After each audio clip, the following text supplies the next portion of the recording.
வணக்கம் உறவுகளே, நான் உங்களின் ஸ்ரீ. இன்றைக்கு நாங்கள் எங்கே நிற்கிறோம்னு சொன்னால் இலங்கையில் வடமாகாணத்தில் யாழ் மாவட்டத்தில் வந்து கேகேஎஸ் வீதி நாச்சிமார் கோயிலுக்கு முன்னால் ராயா கிரீங் ஹவுஸ் என்ற ஒரு இடத்துல வந்து ஒரு இசையமைப்பாளரை நாங்கள் சந்திக்க போகிறோம்.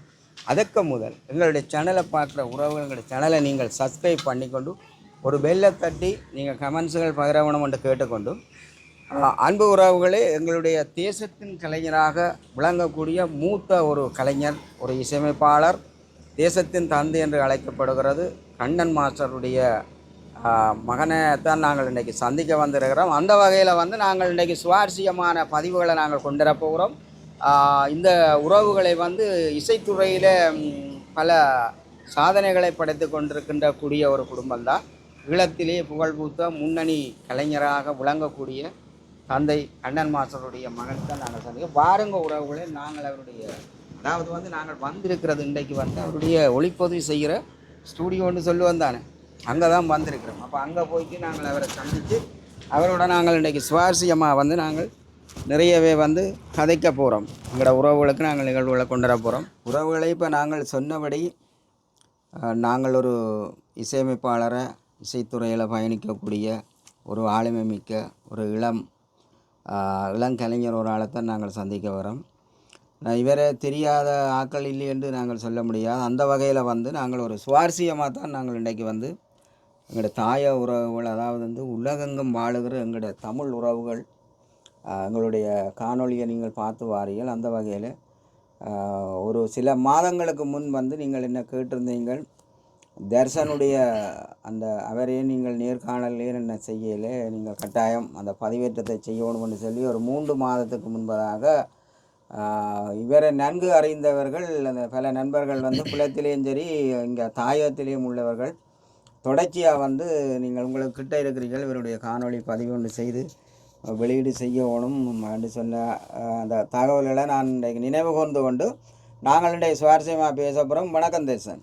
வணக்கம். இன்றைக்கு நாங்கள் வந்து எங்களுடைய சேனல் மூலம் எங்களுடைய ஈழத்தில் தாயகத்தில் வாழுகிற எங்களுடைய போர்க்கால கலைஞர்கள், ஈழத்து கலைஞர்கள், ஈழத்து தாயக கலைஞர்கள், அப்போ இந்த போர்க்கால கலைஞர்களுக்குள்ள நீங்கள் இருக்கிறீர்கள். அப்போ இந்த வகையில் நாங்கள் வந்து தர்சனோட நாங்கள் தொடர்ந்து பேச போகிறோம். தர்சனோட முதல் வந்து தர்சனுடைய ஒரு அறிமுகத்தோடு நாங்கள் தொடங்குவோம். சொன்னால் எங்களுக்கு தர்சனும் ஒரு சிநேகபூர்வமான ஒரு நண்பன், சகதோழன். அந்த வகையில் தான் நாங்கள் இன்றைக்கி அவரை நேர்காணல் காணுவதில் எங்களுடைய சேனல் வந்து பெருமிதம் அடைகிறது. படிப்படியாக தாய கலைஞர்களை கொண்டு வர வரிசையில் இன்றைக்கி தர்சனும் இணைஞ்சிருக்கிறார். நாங்கள் ஆரம்பத்திலே வெளியில் தர்சன் ஆற்ற மகனெல்லாம் சொல்லிட்டோம். அந்த வகையில் வணக்கம் தர்சன். என்னென்னா இப்போ நீங்கள் உங்களுடைய இப்போ நாங்கள் தர்சன் அறிமுகத்தோடு இருக்கிறோம். உங்களுடைய முழுமையான பெயர், அந்த சரியான இந்த நீங்கள் இப்போ இருக்கிற அந்த முகவரிகளை நாங்கள் எங்களோட உறவுகளுக்கு தெரியப்படுது. ஏன்னா தர்சன் எங்கே இருக்கிறார், ஏன்னா தர்சனோட பழகின ஒரு பெண் பாடகி கூட கேட்டிருந்தா அவ யாழ்ப்பாணம் என்று சொன்னவே, ஆனால் யாழ்ப்பாணம் எந்த இடத்துலன்னு தெரியாதுன்னு சொல்லி ஒரு காலத்தில் இணைஞ்சு பயணித்த ஒரு பெண் பாடகி அல்லது பெண் போராளின்னு சொல்லலாம், அப்படி என்ன கேட்டிருந்தவன். அப்போ அந்த வகையில் உறவுகளை தர்சன் சொல்லுவார், நீங்கள் அறிஞ்சு கொண்டு தொடர்பு கொள்ளலாம். இந்த இடம் என் முழு பேர் சாய் தர்ஷன். நான் இப்போ இருக்கிறது எங்களோட நான் பிறந்த இடம் நாச்சிமாகோரடி, யாழ்ப்பாணத்தில் நாச்சிமாகோரடி. நாச்சிமாகோரடியில் இந்த ஸ்டுடியோ இருக்குது. நீங்கள் பாடசாலை காலங்களில் இருந்து இப்படி நீங்கள் முதல் ஆரம்பங்கள் இந்த கலைக்குள்ளே எடுக்கப்பட்டிருக்கு. இந்த ஆரம்ப காலம் இங்கே நாச்சிமாகோரடியில் இருக்குது, இளைய தம்பி மகா வித்தியாலயம்னு சொல்லி. அங்கே தான் இந்த ஆரம்ப காலம் இருந்தது. அங்கே தான் கல்வி கற்றினான். அங்கே எனக்கு முதல் வினோதினி டீச்சர்ன்னு சொல்லி ஒரு சங்கீத ஆசிரியை இருந்தவா, ஒரு நல்ல டீச்சர். அவள் என்ன சொல்கிறது, அவள் ஒரு நல்ல வயலின் பிளேயர், நல்ல வோக்கலிஸ்ட், அப்படி ஒரு சிறந்த கலைஞர். அப்போ அவள் மூலியமாக அடையாளம் காணப்பட்டு ஆரம்பத்தில் பாடசாலை நிகழ்ச்சியெல்லாம் நிறைய செய்திருக்கிறேன். ஆரம்பத்தில் தமிழ் தின போட்டி என்ற ஒரு நாங்கள்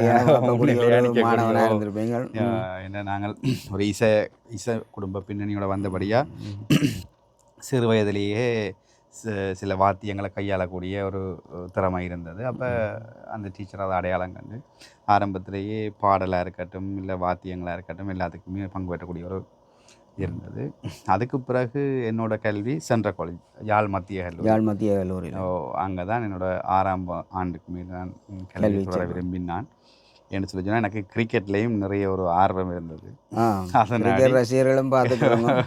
அதில் ஆர்வம் இருந்ததால் கொஞ்சம் அப்பாவை கட்டாயப்படுத்தி பட் எங்கள்ட எல்லாருமே அப்பா அண்ணா மாமாக்கள் எல்லாருமே படித்தது யாழ் இந்து கல்லூரி. பட் எனக்கு அந்த கிரிக்கெட்டில் இருந்த ஆர்வம் நான் யாழ் மத்திய கல்லூரியில் சென்ற காலேஜில் படிக்கணுன்ற விருப்பத்தில் அப்பாட்ட கொஞ்சம் அதை கட்டாயப்படுத்தி யாழ் மத்திய கல்லூரியில் இணைஞ்சினான். அப்புறம் யாழ் மத்திய கல்லூரியில் கிரிக்கெட்டும் நான் சேம் டைம் அங்கேயும் இதே போல் இந்த இசைப்பணிகள் எல்லாம் செய்து கொண்டிருந்தேன் நான் யாழ் மத்திய கல்லூரியில். அதுக்கு பிறகு 95ஆம் ஆண்டு இடப்பெயர்வோடு நான் இடம்பெயர்ந்து கிளிநொச்சிக்கு போக வேண்டிய கட்டாயம் வந்தது. யாழ் மாவட்டத்தை விட்டு இடம்பெயர்ந்து வந்தது கிளிநொச்சி மாவட்டத்தில். கிளிநொச்சிக்கு போயிட்டு அப்படியே தொடர்ச்சியாக நாங்கள் முல்லைத்தீவுக்கு போயிட்டோம். முல்லைத்தீவில் வித்யானந்தா கல்லூரியில் தான் என்னோட கூட நான் அங்கே கல்வி சூழல் அமைஞ்சது. அப்புறம் வித்யானந்தா கல்லூரிலையும் சேம் எனக்கு எங்கே போனாலுமே எங்களோட இசை பின்னணி இருக்கிறதால அந்த இசை பயணத்தை நான் பாடசாலா ரீதியாகவும் தொடரக்கூடிய மாதிரி இருந்தது. இந்த வகையில் தர்சன் இசை பின்னணிகள் சம்பந்தமாக நீங்கள் கதைச்சு கொண்டு அந்த விடயங்களை தொற்றுருக்கிறீங்கள். அந்த வகையில் உங்களுடைய இந்த பூர்வீக நீங்களும் ஒரு இசைத்துறைகளை வந்திருக்கிறீங்க, கிரிக்கெட் வீரராக வந்திருக்கிறீங்கள், கல்வி செயற்பாடுகளில் இடம்பெறுவோம். ஆனால் உங்களுடைய தந்தையார் உங்களுடைய சகோதரங்கள் சார்ந்த விடயங்களை நாங்கள் ஒரு கைதில் ஒரு தொட்டு விடுவோம். ஏனென்றால் உங்களுடைய குடும்பங்களை சார்ந்த மக்கள் என்னென்ன கலைகளில் இருக்கிறோம், நீங்களும் இப்படி இந்த கலைகளில் ஈர்க்கப்பட்டு முதல் என்ன பாடல்களுக்கு அந்த வாசிப்பு திறமைகள் எல்லாம் வெளிப்பட்டு பாடசாலையில் இப்படிப்பட்ட பாராட்டுகளை பெற்றிருந்ததையும் உறவுகளுக்கு நாங்கள் இப்போ இந்த குடும்ப பின்னணி பார்த்திங்கன்னா என்னோட அண்ணா இருக்கிறார் மூத்தவர் முரளி. அவர் தெரியாத ஆக்கள் இல்லை, நிறைய பேருக்கு தெரியும். அப்பா இசையமைத்த நிறைய பாடல்களுக்குரிய கீபோர்டு அவர் தான் வாச்சிருக்கிறார். அப்பாவுக்கு துணையாக இருந்து நிறைய வேலை செஞ்சுருக்கிறார். அதை விட அவர் தனிப்பட ரீதியாக நிறைய பாடல்கள் செய்திருக்கிறார், படங்கள் செய்திருக்கிறார். அவர் ஒரு நல்ல ஒளிப்பதிவாளரும். மறுபடியாக அவர்கிட்ட இருந்தால் நாங்கள் நிறைய பேர் கற்றுக்கொண்டோம் இல்லையா. நானாக இருக்கட்டும், இசைப்பிரியனாக இருக்கட்டும், நிறைய பேர் முரளி நாட்டை இருந்து படித்தாக்கள் தான். அண்ட் அவர் அப்பயே தொழில்நுட்பத்தை கொஞ்சம் கூட கற்றுக்கொண்டவர். அவர்கிட்ட நாங்கள் கற்றுக்கொள்றதுக்கு நிறைய இருந்தது. ஸோ அவர்கிட்ட நாங்கள் நிறைய விஷயங்கள்லாம் கற்றுக்கொண்டோம் நாங்கள். அடுத்தது என்னோடய அக்கா கிருஷாந்தி என்று சொல்லி, அவள் ஒரு நடன ஆசிரியர். அவள் நீண்ட காலம் இங்கே இருந்தவள். அப்புறம் பிரதேனியா யூனிவர்சிட்டி முடிச்சுட்டு அவள் திருமணம் செய்து இந்தியாவுக்கு போயிட்டா. அப்போ இந்தியாவில் தான் இருக்கிறாள். இந்தியாவிலையும் இப்போ டான்ஸ் டீச் பண்ணினா அவருக்கு ஒரு ஸ்கூல் இருக்குது. உண்மையில் கூட ஞாபகம் படுத்துகிறேன், அந்த இந்தியாவில் இருக்கிற அக்காவுடைய மகள் பகோதரணி என்று சொல்லி இந்தியாவில் பிரபலிக்கமாக விளங்கக்கூடிய ஒரு சேனல் மூலம் ஜி தமிழ் மூலம் பாடல் அறிமுகமாகி அதிலே தந்தையாரை நாங்கள் காணக்கூடிய இருந்தது. இப்படியே உங்களோட கலை பயணங்கள் வந்து சகோதரங்கள் கூட முழுமையாக அந்த கலைக்குள்ளே வந்து உள்வாங்கப்பட்டன்னு சொல்லலாம். அந்த வகையில் படிப்படியாக நீங்கள் எத்தனையாவது மகன் அப்பாவுக்கு? நான் மூன்றாவது மகன். அப்போ அண்ணா வந்து அந்த முரளி என்றவர் வந்து சொல்லியிருந்தாலும் நாங்களும் அதை இந்த ஞாபகத்தில் கொண்டு வர வேண்டாம். முரளி அண்ணன் வந்து ஒரு சிறந்த இசையமைப்பாளர், தாயக பாடல்களை பல பாடல்களை இசையமைத்தவர். அவர் ஒரு போர்க்கால கலைஞன் என்று நாங்கள் வர்ணிக்கவும் இல்லை, வரலாற்று ரீதியாக ஒன்றும் உண்மை.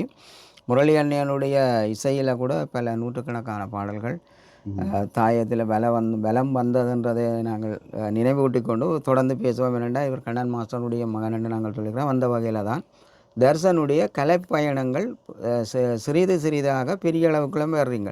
இப்படி வர்ற பொழுது நீங்கள் பேர்ந்து உங்களுக்கான ஆளுமைகளை நீங்கள் இப்படி தெரிவு செய்தீங்கள். இப்படி அதுக்குள்ளே வந்து தாயக கலைஞர் அல்லது போர்க்கால கலைஞராக வந்து ஈழத்திலே இருந்த தாயக பாடல்களுக்குள்ளே நீங்கள் இப்படி தாயக கலைஞர்களுக்குள்ளே உள்வாங்கப்பட்டுறீங்க. நான் இப்போ நான் சொன்னேன் இல்லையா, வித்யானந்தா காலேஜில் படித்து கொண்டது நான். அப்போ அந்த டைமில் நானும் இசைப்பிரியனும் நல்ல நண்பர்கள்.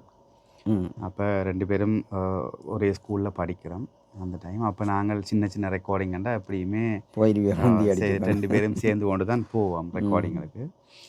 ஆரம்பத்தில் அப்பாவோட ரெக்கார்டிங் ஒளிப்பதிவுகள் இங்கே யாழ்ப்பாணம் திண்ணவேலியில் தர்மேந்திரா கலையம் இருந்த காலத்தில் இருந்து இடம்பெயர்ந்து நாங்கள் வெண்ணிக்கு போன காலத்துலேருந்து அப்பாவோட நாங்கள் கொஞ்சம் பயணிக்கிற, எனக்கு அந்த இசையில் சரியான ஆர்வம் இருந்தபடியாக எல்லாருக்குமே அப்பா தானே ரோல் மாடல். அப்போ எனக்கு எங்களோட அப்பா போல ஆகணுமென்றதான் எல்லாருக்குமே ஒரு விருப்பம். எனக்கும் அதே மாதிரி தான் இருந்தது. எவ்வளோதான் இவையை கட்டாயப்படுத்தி படிப்பிச்சாலும் எனக்கு இசைத்துறைக்குள்ளே போகணுமென்றதான் என்னோட ஒரு மிக விருப்பமாக இருந்தது. அப்போ நான் அப்பாவோட கொஞ்சம் எப்போவுமே கட்டாயப்படுத்தி கலையகத்துக்கு போகிறது வழக்கம். அங்கே போய் நெடுக ரெக்கார்டிங்ஸ் எல்லாம் பார்த்து கொண்டிருப்பேன். அப்போ பிறகு பிறகு கொஞ்சம் கொஞ்சமாக நான் ஆரம்பத்தில் மிருதங்கம் படித்தேன். நான் இங்கே Mahendran master, துர்ராயா master, Kannadasan master இங்கே 3 பேர்ட்டையுமே நான் மிருதங்கம் கற்றுக்கொண்டேன். நான் ஆனபடியாக ஆரம்பத்தில் தபேலா வாசிக்க வழிகிட்டேன். ஆரம்பத்தில் சின்ன சின்ன பாடல்களுக்கு தபேலா வாசிக்க வழிகிட்டேன். அப்போ என்னோட அவன் அப்பான்ற பாடல்களுக்கு தபேலா, இசையமைப்பாளர் ஸ்ரீஹுவன்ற பாடல்களுக்கு தபேலா அப்படி என்று சொல்லி நான் நிறைய இசையமைப்பாளர்களுக்கு பக்கவாத்தியங்கள் வாசி கொண்டிருந்தேன் ஆரம்பத்தில். பிறகு கொஞ்ச காலப்போக்கில் அப்பான்ற பாடல்களுக்கு அண்ணா பிறகு ஒலிப்பதிவு செய்ய வேண்டிய ஒரு கட்டாயம் வந்தது. சில அந்த டிஜிட்டல் ரெக்கார்டர்ஸ் எல்லாம் அந்த டைம் எடுத்தவினம். அப்போ அண்ணா கொஞ்சம் தொழில்நுட்பம் ரீதியாக அனுபவம் உள்ளவருடைய அவர் ஒலிப்பதிவு செய்ய வேண்டிய ஒரு கட்டாயம் வந்த உடனே நான் அப்பாவுக்கு கீபோர்டு வாசிக்க வழிகிட்டேன். அப்போ அப்பாவோட கீபோர்டு வாசிக்கிறது ஒரு எக்ஸ்பீரியன்ஸாக இருந்தது. அப்பாவோட வாசிக்கிறது கொஞ்சம் ஒரு டஃப்பான விஷயம் தான். இப்போ மாதிரி நாங்கள் ட்ரக்கில் வாசிக்கிறது இல்லை. அப்போ எல்லாருமே லைவாக இருந்து ப்ளே பண்ணுறது. நான் வாசிக்கும் போது நான் நல்ல சின்ன பையன், எல்லாருக்கும் வயசு குறைஞ்சாலும் நான் தான். அப்போ என்னோட பெரிய பெரிய ஆர்டிஸ்ட்லாம் இருப்பினேன். நிறைய தப்லா, நிறைய ஆரம்ப காலத்தில் இருந்து இங்கே தபேலா வாச்ச வேல்மாறன் சார், கிட்டார் பாப்பான்னு அப்படி நிறைய கபிலன்னு நிறைய கலைஞர்கள், பேஸ் கிட்டார் தோமஸ், இப்போ இவை எல்லாருமே இருந்து வாசிக்க நானும் அதில் இருந்து வாசிக்கணும். அப்போ சரியாக நான் எல்லாரையும் கூட அனுபவம் குறைஞ்சால் நான் அதுக்கு இல்லை, ஆனபடியாக சரியான கவனமாக இருந்து வாசிக்கணும். அந்த டைமில் ஒரு சின்ன தவறு நடந்தால் கூட திருப்பி நாங்கள் ஆரம்பத்தில் இருந்து ரெக்கார்ட் பண்ணணும். இப்போ மாதிரி அங்கே கட் பண்ண முடியாது. ஸோ அப்படி நிறைய பாடல்கள் அப்படி வாசிச்சிருக்கிறேன். அது எனக்கு ஒரு நல்ல எக்ஸ்பீரியன்ஸாக இருந்தது. அப்படி கொஞ்சம் கொஞ்சமாக தான் இந்த பாடல் இதுக்குள்ளே வந்தேன் நான். இன்றைக்கி தர்சனுடைய அந்த நேர்காணல் மிக சுவாரஸ்யமாக போய் கொண்டிருக்கு. ஈழ விடுதலை போராட்டத்திலே மிக ஈழ அரசனாக திகழக்கூடியவர் தான் கண்ணன் மாஸ்டர். கண்ணன் மாஸ்டர் உடைய வளர்ப்பில் வந்த தர்சன் எப்படி வெளியிலேயே நீங்கள் இந்த கலை பயணங்களை கற்றுக்கொண்டு வரைக்க கண்ணன் மாஸ்டர் உங்களுக்கு எப்படிப்பட்ட ஆலோசனை, வெளியில் நீங்கள் ஒரு ப்ரோக்ராமை செய்ய உங்களை அழைச்சி எப்படிப்பட்ட ஆலோசனைகள் சொல்லியிருக்கிற, எப்படி வாழ்த்துக்கள், முதலாவது அனுபவங்கள் எப்படி இருந்தது? ஆக்சுவலாக அப்பாட்டிருந்து வாழ்த்து எடுக்கிறன்றது உண்மையாக இன்று வரைக்கும் நடக்காத ஒரு விஷயம்தான். அவர் ஒரு நாளும் அப்படி என்கரேஜ் பண்ணது இல்லை. அவர் இன்றைக்கும் ஒரு ஆசானாக இருந்திருக்கிறார். அதான் சொன்னேன், ஆரம்பத்தில் நான் அவரோட ஒர்க் பண்ணுறப்போ அவரோட வேலை செஞ்சாக்கிட்ட கேட்டிங்களா என்றால் தெரியும். அவர் வெளியில் எவ்வளோ சாது, வேலை என்று வந்தால் அவர் ஒரு கடும் புலியாகத்தான் இருப்பார். அதில் சரியான ஸ்ட்ரிக்டாக இருப்பார். நிறைய பேருக்கு பேச்சு விழும். அப்போ மற்றாக்களுக்கு விழுகிற பேச்சுகள்லேயே எங்களுக்கு எல்லாம் பிரச்சனையாக இருக்கும். அவை விடுற பிள்ளைகள், அது பாடகர்களாக இருக்கட்டும், நீங்கள் சாந்தன சுமாரன்கிட்ட பேட்டி எடுத்திருப்பீங்க. நிறைய கலைஞர்கள் பாடைய பெயர்களை தான் உச்சரிக்கக்கூடியதாக இருக்குது. நான் போன அத்தனை கலைஞர்களும் இவர்கிட்ட பக்கம் போகாத கலைஞர்கள் இலங்கையில் எனக்கு தெரிஞ்ச மாதிரி இல்லை. அப்போ அப்பான்ற பாடல், இப்போ அப்பாவும் புதுவை எண்ணெயும் தான் நிறைய கம்பெனிஷன், அவை 2 பேரும் தான் நிறைய பாடல்களை நெஞ்சு செய்திருக்கணும், தாயக பாடல்களை. அப்போ அவை 2 பேருமே அப்படித்தான், புதுவை எண்ணெயும் அப்படித்தான் பேச்சுகளும், அப்பாவும் அப்படித்தான் பேச்சுகளும். அப்போ ரெக்கார்டிங் ஸ்டுடியோவில் நல்ல நல்ல ஒரு சந்தோஷமாக போகும். அது ஒரு சந்தோஷமான நிகழ்வு. ஒரு பெம்பலாக போனால் கூட வேலையில் சும்மா பேச்சுகளும் அதுகளெல்லாம் நடக்கும். மறுபடியும் அவர் எப்போவுமே அட்வைஸ் பண்ணுவார், அந்த டைம்ன்றது ஒரு மிக முக்கியமாக இருக்குமோ. அப்போ நாங்கள் அந்த டைமில் அதுகளை மற்ற கலைஞர்கள் கடைப்பிடிக்கிற சரியாக குறைவாக இருக்கும். ஆனால் என் அப்பாவும் சரி, புதுவை ரத்னதுரையாக இருக்கலாம், அவராக இருக்கட்டும் சரி, அந்த நேரத்தை சரியாக கடைப்பிடிப்பினோம். நிறைய நாள் சொன்ன நம்ப மாட்டீங்கள், நாங்கள் தர்மேந்திரா கலையத்தில் படுத்து நல்ல நித்திரோலும், புதுவே என்ன விடிய வந்து எங்களை நித்திரையால் எழுப்பி விழுகிற பேச்சில் கடகடாண்டு பாஞ்சடிச்சு ஓடிப்போய் எல்லாரும் குளித்த வாதி குளிக்காத வாதியாக நாங்கள் ஸ்டூடியோக்குள்ளே இருப்போம். அப்படித்தான் நடக்கும். 9 மணின்னு சொல்ல நாங்கள் லேட்டாக படுத்திருப்போம். அவர் அடுத்த நாள் காலையில் 9 மணிக்கு ஸ்டூடியோவில் ஷார்ப்பாக இருப்பார். இருந்து போட்டு விழுகிற பேச்சோடு தான் எழும்பி நிறைய பாடல்கள் ஒளிப்பதிவு நடந்திருக்குது. இப்படிலாம் இருக்குது. மற்றது அப்பாட்டேருந்து வேறு என்ன அட்வைஸ் என்று சொல்லி சொன்னால், இப்போ இசை சார்ந்த பழக்க வழக்கங்கள் உண்மையிலுமே இந்த ஒரு கலைஞனுக்கு முதல் தேவையானது ஒரு பண்பு. அந்த பண்பு ரீதியான பழக்க வழக்கங்கள்லாம் அவர் எங்கள்கிட்ட எதிர்பார்க்குறதும், அவர் மற்ற கலைஞர்கள்ட்ட எதிர்பார்க்குறதும், அதுக்கு முன்னுதாரணமாக அவர் இருந்திருக்கிறார். எல்லா இடத்துலையுமே அவர் அதுக்கு முன்னுதாரணமாக இருந்திருக்கார். ஸோ அவற்றை வழியை பார்த்தே நாங்கள் பின்தொடர்ந்து கொண்டு நல்லா நாங்கள். நீங்கள் ஒரு போராளியாக உள்வாங்கப்படுகிறீர்கள். உங்களோட போராளியாக நீங்கள் உள்வாங்கப்பட்டதன் முறை நீங்கள் ஒரு போராளி கலைஞனாக அல்லது விடுதலை போராட்டத்தினுடைய இளக்கலைஞனாக இருந்த நீங்கள் விடுதலை போராட்டத்தில் ஒரு போராளியாக நீங்கள் மாற்றமடைந்தது என்பதை நாங்கள் அறியக்கூடியதாக இருக்குது. இதை நீங்கள் எப்படி பார்க்குறீங்க? ஆக்சுவலாக உண்மையிலுமே போராளியாக இணைஞ்சது உண்மை. ஆனால் இன்னொரு போராளி என்று சொல்கிறத தாண்டி ஒரு போராளி கலைஞன் என்று சொல்கிறது தான் பொருத்தமாக இருக்குது. உண்மையாக போராளிகள்ன்றது மிக ஒரு பெரிய வார்த்தை. அதுக்கு ஒரு நிறைய தகுதியும் தியாகமும் வேணும். ஸோ இந்த போராட்டமும் இந்த போராளிகள் மாவீரர்கள் எல்லாமே ஒரு பெரிய தியாகத்தால் சூழப்பட்ட ஒரு விஷயம். அதை உண்மையிலுமே நான் நினைக்கிறது அதை பாடுறதுக்கான அதுக்கு இசை செய்கிறதுக்கான ஒரு பாக்கியம் கிடைச்சதை தான் நான் ஒரு பெருமையாக பார்க்குறேன். உண்மை அன்றைக்கு பார்த்தீங்கன்னா எத்தனையோ மாவீரர்கள் அவற்ற தியாகங்கள் கரும்புலிகள் அவைன்ற தியாகங்கள் எல்லாமே வேறு. அதை நாங்கள் வார்த்தையால் சொல்லிடலாம். இன்றைக்கு எத்தனையோ போராளிகள் கையை கொடுத்து காலை கொடுத்து இன்று வரைக்கும் சரியாக கஷ்டப்பட்டு கொண்டிருக்கக்கூடிய ஒரு சூழல் இருக்குது. அவைன்ற கல்வி காலங்கள் அவை நாட்டுக்காக போராட வந்துட்டினா அவைன்ற வாழ்க்கை முழுக்க களத்திலேயே இருந்தது. அப்போ களத்தில் கஷ்டப்பட்டார்கள் வெளியில் வந்த உடனே என்ன செய்கிறன்னு தெரியாத ஒரு சூழல், திடீரென்று வேறொரு உலகத்துக்குள்ள வந்த மாதிரி ஒரு சூழல் இருக்கும். அப்படியான ஆக்களும் அது எல்லாமே இன்று வரைக்கும் அவங்க செய்கிறது ஒரு தியாகமாக தான் நான் கருதுகிறேன். ஆனபடியாக எங்களுக்கு ஒரு என்னவோ தெரியல, நாங்கள் போராளியாக இருந்தாலும் ஒரு போராளி கலைஞனாக இருந்தபடியாக அங்கேயும் களப்பணிக்கில் ஈடுபட்டபடியாக நாங்கள் இன்றைக்கு வெளியில் வந்துட்டும் கொஞ்சம் ஒரு கௌரவமாக வாழக்கூடிய ஒரு சூழலுக்குள்ள இருக்கிறோம். நாங்கள் அங்கேயும் எங்களுக்கு இயக்கவும் அந்த கலையே அவர்களும் எங்களுக்கு ஊக்குவித்து எங்கள்ட வளர்ச்சிக்கு ஒரு மிகப்பெரிய பங்கு ஆற்றினது தலைவர். ஸோ அதிலிருந்து நாங்கள் வெளியில் வந்து இப்போ ஒரு கௌரவமாக இருக்கலாம். அப்படியே நாங்கள் ஒரு போராளி கலைஞன் சொல்கிறது தான் எனக்கு ஒரு பெருமையாக இருக்குது. ஒரு போராளி கலைஞனாக தர்சன் வந்து தாயத்தில் பல சிறப்புகளை செய்திருந்தாலும் ஆற்றுப்படுத்தக்கூடிய ஒரு திறமை தான் இந்த கலைஞர்களிடம் இருக்குது. அந்த வகையில் வந்து தர்சன் முதலாவது வந்து நீங்கள் இளக்கலைஞர்களாக ஆகினது பிறகு உங்களுடைய முதலாவது படைப்பு என்று சொன்னால் இதை உங்களுக்குள்ளால் வந்து படைக்கப்பட்ட ஒரு படைப்பு. ஓகே, அதான் நான் சொன்ன மாதிரி தான். நான் அப்பாவோட நிறைய பாடல்கள் வாட்சி கொண்டிருந்த டைமில் எங்களோட தாயகத்தின் இந்த தாய் கலையகமான தர்மேந்திரா கலையகத்துக்கு அப்போ எங்களுக்கு பொறுப்பாக இருந்தது கிருவான். அவர் ஒரு நல்ல ஒளிப்பதிவாளர், நிறைய அனுபவம் முன்னால். அப்பாவோட நீண்ட காலமாக ஒளிப்பதிவிலிருந்து நித்தி அண்ணின்ற மாணவன் அவர் தான். ஆரம்ப காலம் திண்ணவேலியிலேருந்து கோண்டாவிலேருந்து நிறைய காலம் நித்தி அன்னைக்கு அசிஸ்டண்ட்டாக ஒர்க் பண்ணவர். பிறகு அவர் தனியாக நிறைய பாடல்கள் ஒளிப்பதிவு செய்திருக்கிறார். அப்போ அவர் தான் தர்மேந்திரா கலையத்துக்கு பொறுப்பாக இருந்தவர். அப்போ அவர் தான் எங்களை கொஞ்சம் கட்டாயப்படுத்த. அந்த டைம் நாங்கள் கொஞ்சம் சின்னப்படியல், சரியான ஒரு விளையாட்டு குணங்கள் நிறைய இருந்தது. அப்போ நாங்கள் ரெக்கார்டிங் முடியவே நாங்கள் விளையாட்டு விஷயத்தெலாம் கொஞ்சம் கவனமாக இருப்போம். அப்போ எங்களை ஊக்கப்படுத்தி அந்த டைமில் மிக முக்கியமாக சொல்லணும், எங்களுக்கு வெந்நீக்கில் கரண்டே இல்லாத காலம், மின்சாரம் இல்லாத ஒரு காலம். அப்போ எங்களுக்கு நிதர்சனம் தர்மேந்திரா கலையகத்துக்கு மட்டும்தான் விடிய 10 மணிலேருந்து 1 மணி வரைக்கும் கரண்ட் இருக்கும். திருப்பி 4 மணிலேருந்து 10 மணி வரைக்கும் கரண்ட் இருக்கும். இவ்வளோ தான் அந்த கரண்ட். அந்த கரண்ட்டில் தான் நாங்கள் எங்களோட பாடல்கள் எல்லாமே ஒளிப்பதிவு செய்யணும். ஏதாச்சும் ரொம்ப அவசரம்ண்டா மட்டும் இன்ஜின் மேலதிகமாக ஓடி நாங்கள் ஒளிப்பதிவுகள் செய்வோம். மற்றபடியில் எப்போவுமே எங்களுக்கு ரெகுலராக இதுதான் கரண்ட். அப்போ இந்த டைம் கூட மக்களுக்கு கரண்ட் இல்லாத ஒரு டைம். இந்த நிதர்சனத்துக்கு மட்டும் இந்த பாடல் ஒளிப்பதிவாக்காக மட்டும் அது தந்த ஒரு டைம்.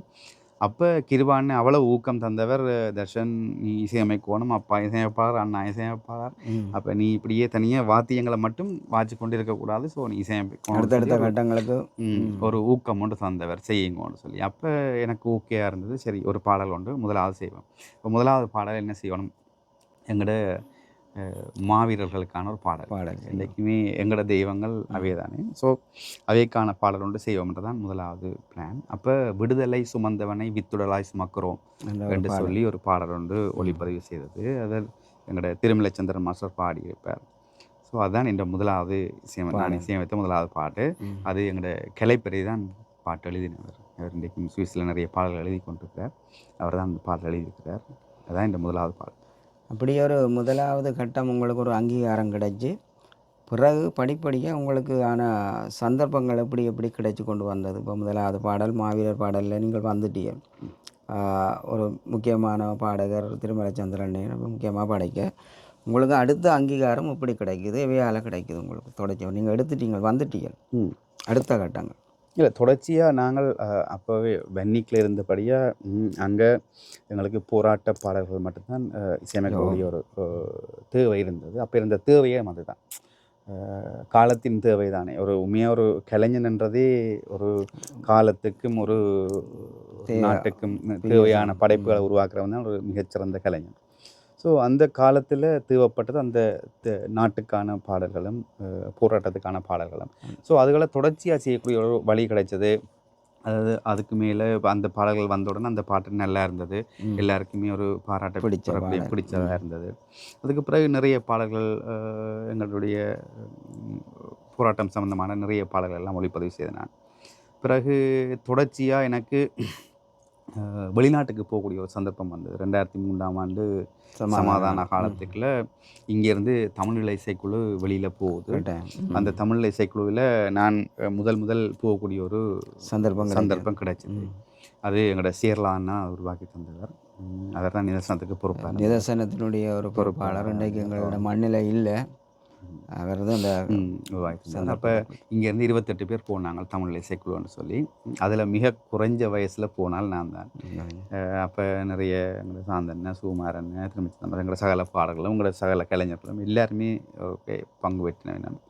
அதில் போகக்கூடிய ஒரு சந்தர்ப்பம் வந்தது. அங்கே போயிட்டு நான் கொஞ்சம் நிறைய வாத்தியங்கள் வாசிக்கக்கூடிய ஒரு சந்தர்ப்பம் வந்தது. கிடைச்சது வாத்தியங்கள். அப்போ அங்கே நான் ஒக்டபேட் தான் மெயினாக வாய்ச்சேன். நான் ஒக்டபேட் வாய்ச்சினான். என் அண்ணா முரளி அண்ணா வந்தவர், எஸ்பி சொன்ன அண்ணா வந்தவர், ஹரியரன் ஒருவர் வந்தவர்.